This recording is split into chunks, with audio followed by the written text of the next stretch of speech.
Kamusta ko yan, May nagtatanong pa sa akin ng shoutout. Guys, hindi ko kayo masa-shoutout ng ganito yung sitwasyon. Sobrang lakas. Tignan mo, ganito yung makikita.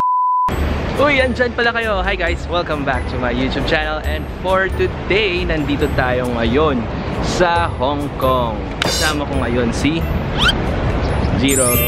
Actually, day 3 na to ng Hong Kong namin. Kasi yung first day namin, gabi na kami dumating. Yung pangalawa naman, nag-Disneyland kami. Pero hindi ako nakapag-vlog kasi nga nakalimutan ko yung aking memory card.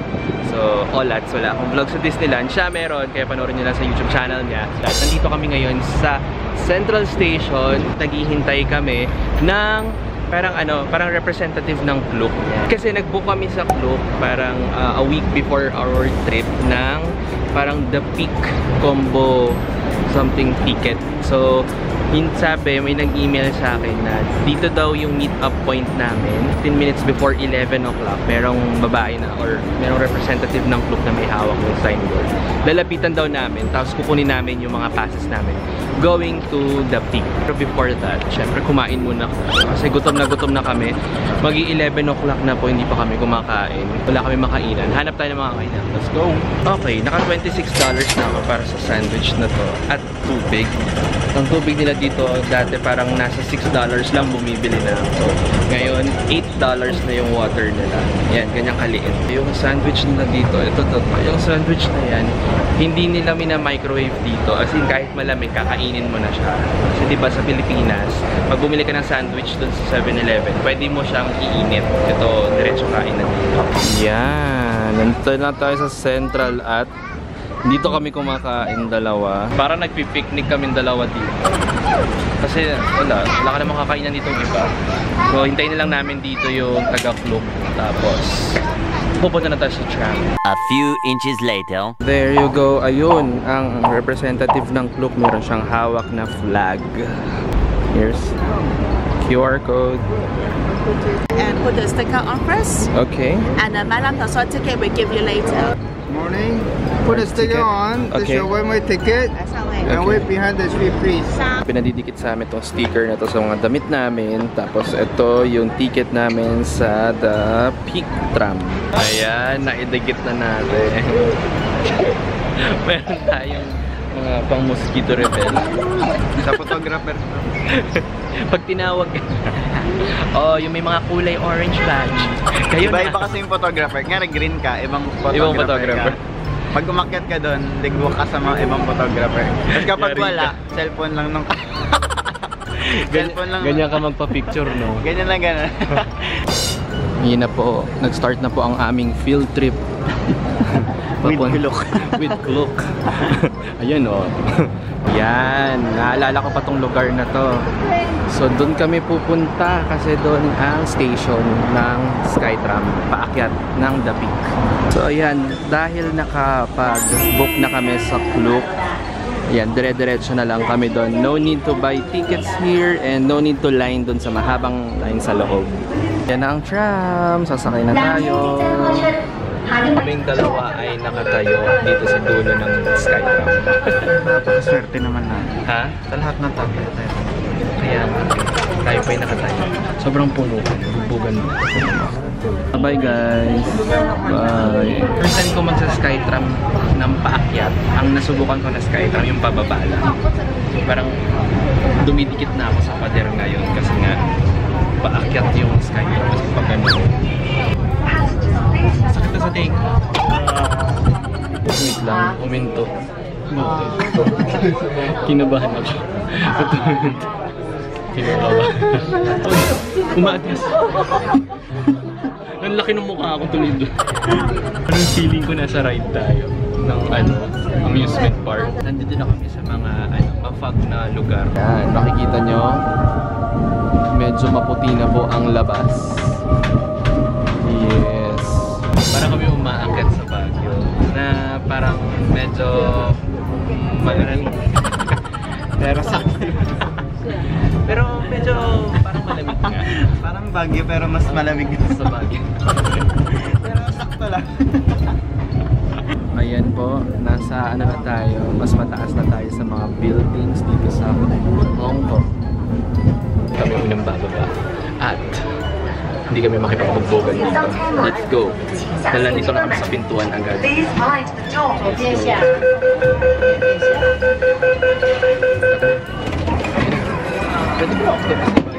Yes. Let's go! Ayan guys, welcome sa 168 dito sa Hong Kong. Dito lang pala kami dadali ni Kuya. Ayan yung aming tour guide. Alam mo, ang daming Pilipino dito. As in, parang hindi ako nalalayo sa atin. Kasi yung mga kasulubong ko, puro Pilipino. Ngayon, kukunin na daw namin yung ticket namin sa Madame Tussauds. So, nakuha na namin ang aming ticket sa Madame Tussauds. Ayan yung ticket namin. At nandito tayo sa Madame Tussauds. This is my second time actually dito sa Madame Tussauds. Pumunta ako dito, kasama ko yung mga office mates ko sa ABS-CBN, sa Adobe. Where's Jackie Chan? Ah, here's Jackie Chan. Okay, you'll use your camera? Okay. Para siyang totoo talaga. Magkamukha kayo. Okay, dito na tayo sa loob. First time mo dito, di ba? Hintayin mo, may wax ka dito. Ay, sorry, pinipicturean tayo. Sorry.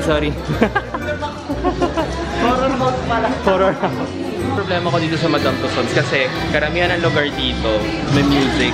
So, baka medyo mag-montage tayo ng konti dito. Tsaka na-i-vlog ko naman ito dati. Tignan niyo ko lang ano naman ng Madame Tussauds dito. Let's go! About to leave, already packing. Come with me, I'm not really asking. We'll get away to a place where we don't know. About to see the world in action, what we can be, life with no distractions. We'll get away, this is what we waited for. Take my hand, we'll make it somehow. We can't miss out. I'm done living life with the lights out. Die with my own doubts. Be free with me. Let's go, let's be free with me.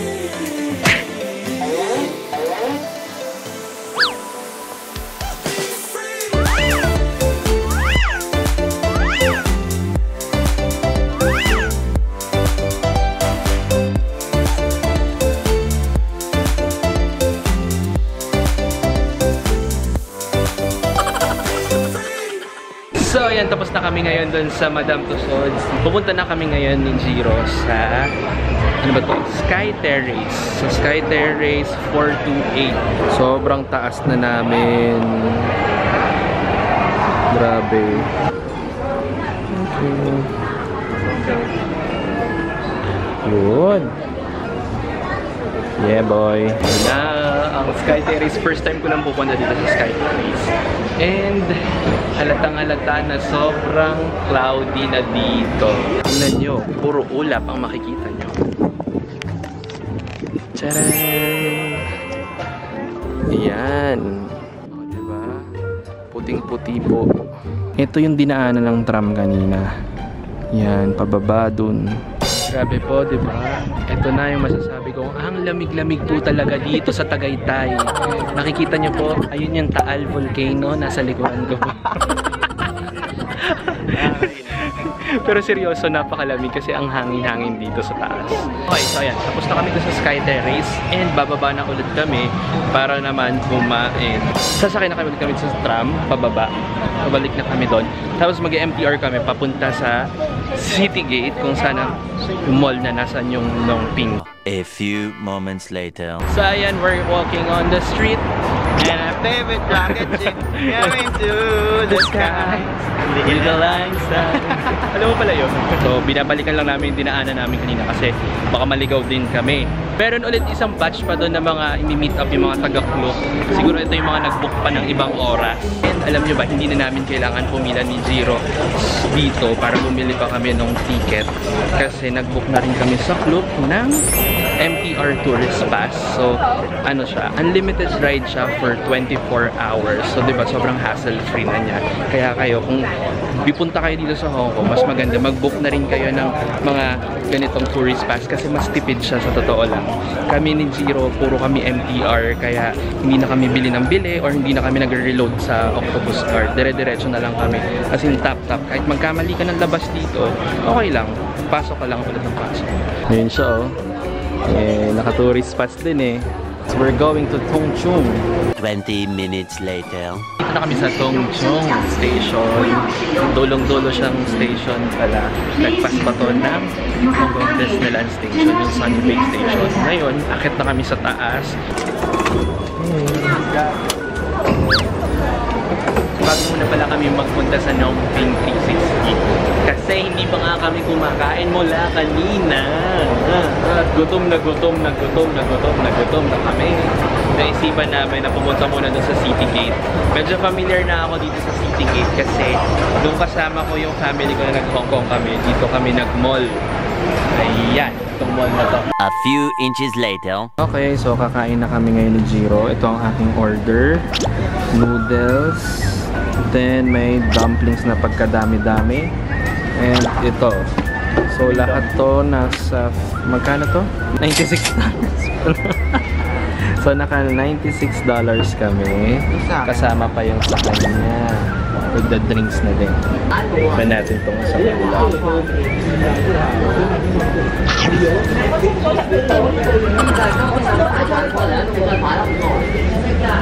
So noodles na yun.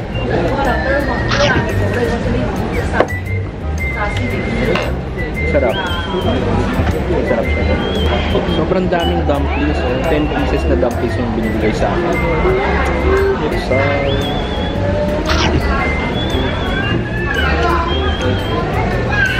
sarap. Grabe. Grabe. Mamaya, punta na tayo sa Nongping. Yung sinasabi ko sa inyo dahil naka-Klook kami. Dito kami may special lane ng Klook. So ito yung app. Hanapin ko lang ulit yung voucher ko. Tapos hanapin ko yung Nongping. Ito na ang ipapakita ko dito sa counter. Ayun, meron silang special counter for Klook. Nakuha na namin ang aming mga tickets. Meron pa silang binigay na coupon na para sa snacks namin na pwede namin gamitin doon mamaya. Oh, here? Okay. Bumibilis na naman. Oh my God! Ayan yung scene. Doon kami pupunta sa Pinas. Uy, Gasti, nakakatakot na. Ang taas na. Pataas na ng pataas. Papunta din kami sa bundok. Very sweet. Oo. Oh! Nanginginig na ako. Dalawa yung kable. So pag natanggal yung isa, wag naman. Sana matanggal. Sana matanggal? Huwag sana matanggal. Meron pang isa. Ganito po kayo manonood kayo ng mga 5 minutes na ganito yung mukha ko. Malalaglag kami sa tubig. Ay, try ko nga i-timelapse. Taas pa oh. Ang taas pa nung Jiro. Doon pa tayo sa pinakatuktok. Hindi na lang. Malakas na po yun namin. Gumigewang yung cable car kasi napakataas na po namin. Ayun na tayo. Siguro naman tapos na dito. Wala na yan oh. Pagdating dyan. Diyos ko! Grabe, bundok na to! Oh, ang ganda! Look at that! Oh my God! Bundok-bundok pa. Meron pa pala sa isang mas mataas. Tapos meron pa pala mas mataas. Ngayon, sabi nila, magbabas daw kami pabalik. Kung paano. Hindi ko na siya iniisip. Basta ang iniisip ko makarating kami sa dulo ng cable car na to. Nang buhay. Na hindi nalalagay. Yung kapit ko sa upuan mula kanina, nakikita niyo, nakaganyan lang ako. Ayokong kumilos kasi pag kumilos kayo, alam mo yung gumigewang-gewang siya. Kamusta ko yan, May nagtatanong pa sa akin ng shoutout. Guys, hindi ko kayo masashoutout ng ganito yung sitwasyon. May nagpapashoutout dito sa live. Parang, wait, nakikita mo ba yung position ko? Nakabuka ka ako kasi nagsisway yung cabin. And ikaw, lakas, super lakas. sobrang lakas. Tignan mo, ganito yung makikita. Ay, sobrang lakas. Ay, medyo bumababa na nga kami. Tama na. Saan na ba tayo papunta nito? Bangin na bangin, oh. Oh. 20 minutes later. Ito po ang itsura ko aftermath ng mga nangyari sa cable car na sobrang kinabahan ako. But we're safe na nakarating sa kabilang dulo. At ngayon, hindi ko po alam kung ano ang gagawin namin dito. Kasi, wait, may binigay na coupon kanina, di ba? Parang snacks. So, I think let's use the snack coupon. So, sayang yun. Nasa 10 Hong Kong dollars din yun. Let's go! Grabe guys, nandito kami sa parang base station nung sobrang lamig. Ito yung literal na sobrang lamig na siya. Kasi parang puro fog lang. Napapasikutan kami lang. Ngayon, hindi namin alam kung saan kami pupunta para makabalik. Later that same evening. And ayan guys, nagbabalik kami. Nandito na kami ngayon sa Mongkok. Sama ko si Jiro at sana hindi po manakaw ang aking camera. Dito sa Mongkok, famous daw dito kasi ang mga sapatos at ang mga damit, yung parang divisoria type. So, mag-iikot-ikot kami dito para kumain ulit. Yun, duck pala. Kakain tayo ng duck na yun. Kawawa naman ito pag hindi nakakain ng duck dito. Kasi nasa Hong Kong ka, tapos hindi ka kakain ng duck. So yan, nakakita na kami ng duck. At dito kami kakain. So yan, umorder kami ng kung ano man to, $68. 12 ay $80. Pero mahal siya. Pag kinonvert mo sa peso, mahal siya. Kasi usually ang kinakain na namin dito sa Hong Kong, nag-range lang ng nasa $30 to $50. Pera ko. Ito yung pera mo, pambayad. Pero ko yun. Uy, may $500 pa. Ang ating roasted duck with rice. Sulit kaya to o hindi? Hindi ka alis ng Hong Kong na hindi ka nakakain yan. Yung kunat niya parang lechon. Ah. Yung lasa niya, lasang duck. Oo. Di ba makunat siya? Medyo masarap. Mukha uso. Tapos na kami guys kumain ng aming dinner. Sobrang busog ako dun sa kinain natin. Sulit naman yung $80 ko dun. Fine. Masarap yung roasted duck nila. Ako na rin tapusin tong vlog na to kasi nga sobrang haba na nito at ang dami na nangyari sa araw na to dito sa Hong Kong. Kaya kung nakaabot kayo sa dulo ng video na to, mag-comment kayo ng 3 puso at bibigyan ko kayo ng puso din sa comment section. Guys, maraming salamat kung nagustuhan nyo ng video to. Please don't forget to give me a big thumbs up and syempre huwag nyo rin kakalimutan na mag-subscribe sa amin dalawa sa mga YouTube channels namin. And don't forget also to follow us on our social media. Abangan nyo rin yung iba pang vlogs na gagawin ko dito sa Hong Kong kasi magpo-food trip tayo. Alright, I'll see you again soon. Bye-bye!